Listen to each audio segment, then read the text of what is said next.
Hello everyone, welcome to our channel.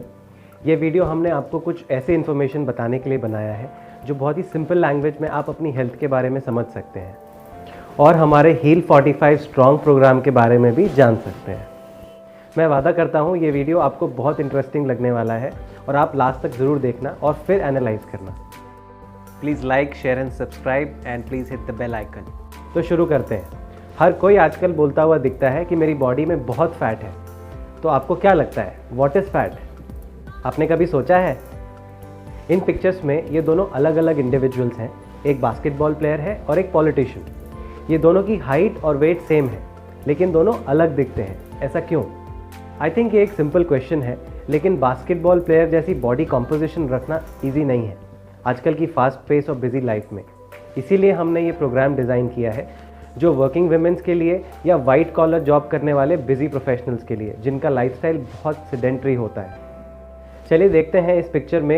ये 2 kgs की muscle mass है लेफ्ट साइड में और राइट साइड में 2 kgs का फैट मास है।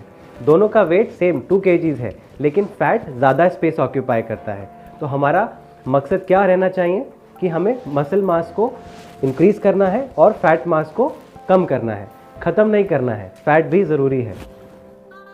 इस प्रोग्राम में हमारा main focus excess visceral fat और सबक्यूटेनियस फैट को कम करने का होता है। विसरल फैट जो ऑर्गन्स के ऊपर डिपॉजिट होता है और सबक्यूटेनियस फैट जो अंडर द स्किन होता है, जिसको हम पकड़ भी सकते हैं।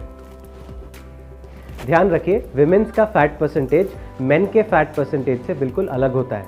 तो बेसिकली ओबेसिटी एक बहुत बड़ा रीज़न बन सकता है इन सारी बीमारियों के, जैसे आप देख रहे हैं बीपी, शुगर, अर्थराइटिस और जाने क्या क्या।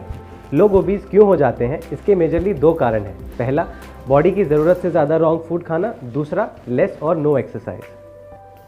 और थोड़ा गौर से सुनिए, जो भी खाना हम खाते हैं उसका 80 to 85% न्यूट्रिशन हमारी मसल्स में चला जाता है बॉडी के फिजिकल एक्टिविटी के लिए, और बाकी 15 से 20% जाता है हमारे लीवर पे और एडिपोज टिश्यूज़ पे।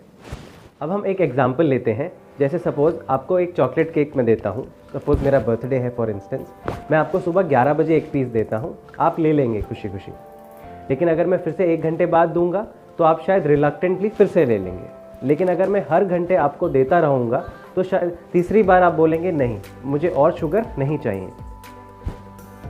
फिर ऐसे ही हमारी मसल्स भी बोलती हैं जब उन्हें ज़रूरत से ज़्यादा फूड मिलता है कि और फूड नहीं, और वही फूड जाके फिर डिपॉजिट हो जाता है लिवर के ऊपर, जिसको फैटी लिवर बोलते हैं, और एडिपोज टिश्यूज़ के ऊपर। इसीलिए हमारे रोज़ की डाइट में प्रोटीन और फाइबर को एडिक्वेट होना ही चाहिए अगर शुगर को कंट्रोल रखना है तो साथ ही साथ डिस्कस कर लेते हैं हेल्थी ईटिंग हैबिट्स। पहला है व्हाट टू ईट, क्या खाना चाहिए। प्रोटीन और फाइबर एडिक्वेट रहना चाहिए रूटीन में, आपके कार्ब्स के साथ रोटी और राइस। प्रोटीन और फाइबर किस में रहता है, इसके लिए आप हमारे और वीडियोस देख सकते हैं। व्हेन टू ईट, कब खाना चाहिए। ब्रेकफास्ट 7 से 9 के बीच में, लंच 12 से 2 के बीच में, और डिनर सोने से 3 घंटे पहले। जो लोग नाइट शिफ्ट करते हैं उनके लिए ये रूटीन बिल्कुल ऑपोजिट हो सकता है। हाउ टू ईट, क्या सीक्वेंस रहना चाहिए खाते वक्त।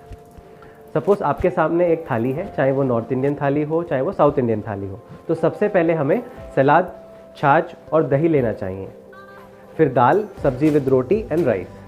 और अगर फिर भी जगह बचती है तो स्वीट्स। यूजुअली हम दाल रोटी खा लेते हैं और सब्जी, छाछ, पापड़, सलाद ये सब ऐसे ही रखे रह जाते हैं प्लेट पे। और साथ ही साथ हमें स्लोली खाना चाहिए, 15 से 20 मिनट स्पेंड करना चाहिए फूड के साथ। 70% डाइजेशन माउथ में ही हो जाना चाहिए। अब क्वेश्चन ये भी उठता है कि जो वेजिटेबल्स और फ्रूट्स हम खा रहे हैं इनमें कुछ भी पेस्टिसाइड्स नहीं है, ये सब ऑर्गेनिकली ग्रो हो रहे हैं और हम सस्ते से सस्ते वेंडर से लाने की कोशिश करते हैं। तो क्या इनमें कोई फर्टिलाइजर्स और पेस्टिसाइड्स भी नहीं है? ये एक डिबेटेबल क्वेश्चन है। या फिर हम ऐसे भी सोच सकते हैं कि हमारी कंट्री में इतने हेल्थ रिलेटेड प्रॉब्लम्स क्यों हो रहे हैं हर घर में, जबकि लोग बोलते हैं हम तो सिर्फ घर का बना हुआ खाना खाते हैं। फिर भी यही वजह है कि हम अपनी गाड़ी यानी कि इस बॉडी को पेट्रोल तो दे रहे हैं जिसको हम मैक्रोन्यूट्रिएंट बोलते हैं, लेकिन शायद ये पेट्रोल डीजल में मिलावट है। और इसके साथ साथ गाड़ी के पार्ट्स की ग्रीसिंग नहीं हो रही है, यानी कि जो फूड हम खा रहे हैं उसमें से माइक्रोन्यूट्रिएंट्स हमारे ऑर्गन्स तक नहीं पहुंच रहे हैं, या फिर इनकी क्वालिटी बहुत ख़राब है, जिसका मतलब हमारी गाड़ी की ग्रीसिंग नहीं हो रही है। इसी वजह से हम हमारे प्रोग्राम में 75 to 80% फूड और 20 to 25% प्लांट बेस्ड मैक्रो और माइक्रो न्यूट्रिएंट्स का सपोर्ट लेते हैं जो कि हाई क्वालिटी होते हैं, और उसकी वजह से आपका मेटाबॉलिज्म इंक्रीज होता है और आप अपने वेट लॉस और वेट मैनेजमेंट जर्नी को इफेक्टिवली पूरा कर पाते हैं। मुझे पता है ये वीडियो देखने के बाद आपके मन में काफ़ी क्वेश्चंस और थॉट्स घूम रहे होंगे। अगर आपको लगता है कि आप ये क्वेश्चंस या थॉट्स को हमारे साथ डिस्कस करना चाहते हैं तो आप हमारे साथ एक टाइम फिक्स करके डिस्कस कर सकते हैं। I hope you like this video. Thank you for watching and you have a great day.